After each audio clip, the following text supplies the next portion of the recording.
જુઓ મિત્રો, કપાસમાં રૂ ફાટવાની શરૂઆત થઈ ગઈ છે. અમુક કેરા કોવાઈ ગયા છે અને આપણે સોળા ફાળી વાવી દીધી છે.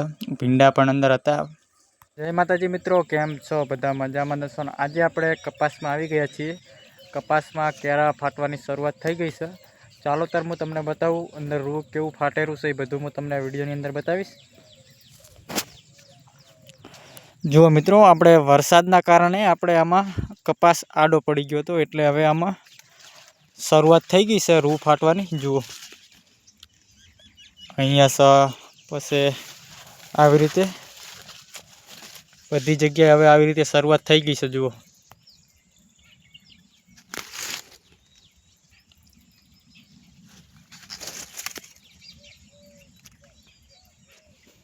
અહીંયા એટલે હવે રૂ ફાટવાની શરૂઆત થઈ ગઈ, એટલે પછી આપણે આમાં હવે રૂ વેણવાનું ચાલુ થઈ જશે.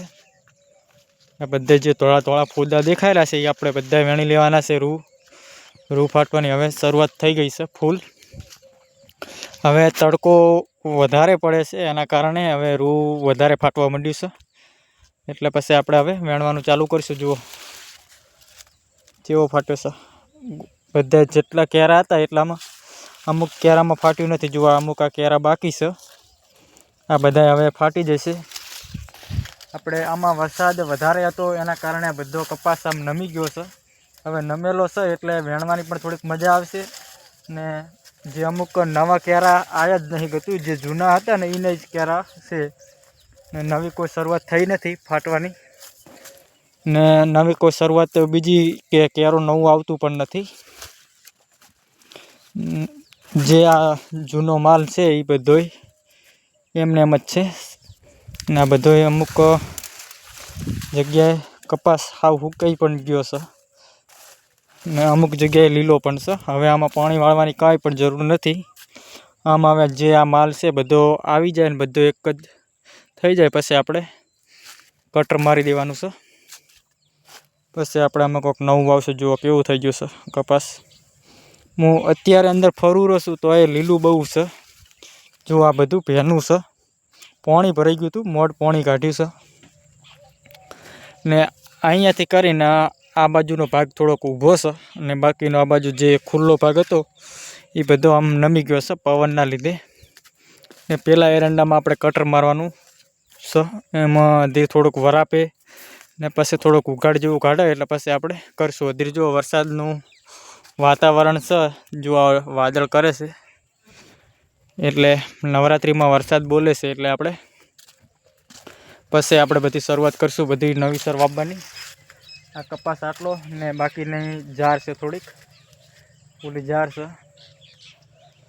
આમાં જો અમે બધું વાવ્યું હતું. આમાં સોળા નાખેલા હતા, ભીંડા નાખેલા હતા, પણ સોળા બચ્યા અને ભીંડા છે બળી ગયા છે.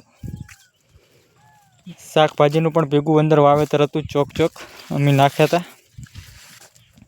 આમાં મહેનત અમે બહુ કરી પણ બધું આમ નમાડી દીધું.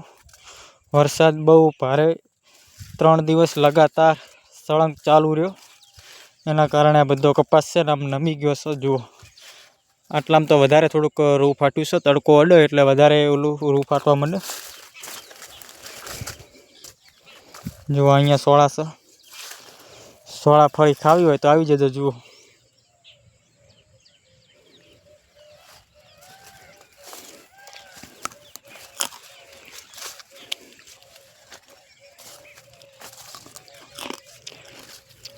પોચ વખત આમાં દવા છોટી કપાસમાં. કપાસ તો ઘણો સારો હતો, તમે વિડીયોમાં જોયા હશે આગળના વિડીયોની અંદર, પણ વરસાદના લીધે બગડી ગયો કપાસ. ન કે આ કપાસ 2 જ વીઘા વાવેલો હતો, વધારે પણ નહોતો. થોડોક વધારે હોત તો વધારે આપણે નુકસાન આવત. 2 વીઘા હતો એટલે એમાંથી અડધો નમી ગયો અને અડધો ઊભો છે, એટલે અડધા કેરા ખરીએ પણ ગયા છે કોવી. જો આવી રીતે બધા કેરા કોવાઈ ગયા છે. વરસાદ વધારે પડ્યો ને એના કારણે જો આ કેવી રીતે કોવાઈ ગયેલા છે આ બધા. એટલે આમ જે નમી જાય ને આવી રીતે આમ નમી ગયા એટલે પછી કેળું છે પાણી ભરી લે, અને પાણીમાં રહે એટલે પછી કોવાઈ જાય. આ બાજુ ભેંસો માટે રચકા બાજરી વાવેલી છે. અડધી ઓલી ઊભીને આ બાજુ છે, થોડીક મોટી ઓલી બાજુ છે ને આજે આ બાજુ થોડીક નાની છે.